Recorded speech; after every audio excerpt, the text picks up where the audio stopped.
Formal na ho naghain ng manifestation at motion sa Korte Suprema ang mga pamilya ng nawawalang mga estudyante ng University of the Philippines.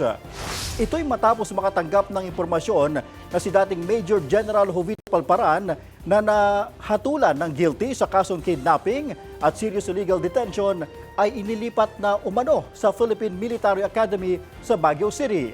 Ayon sa mga ina ng mga nawawalang estudyante na sina Erlinda Cadapan at Concepcion Empeño, nakatanggap sila ng impormasyon na hindi na nakakulong si Palparan sa pasilidad ng Bureau of Correction sa Muntinlupa City.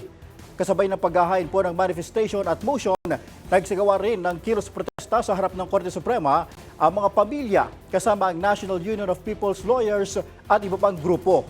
Samantala, itinanggi naman ni Bucor Director General Gregorio Pio Catapang ang mga alegasyong inilipat si Palparan sa PMA. Iginiit po ng opisyal na patuloy na nagsisilbi ng kanyang sentensya si Palparan sa loob ng mga pasilidad sa naturang Bilibid.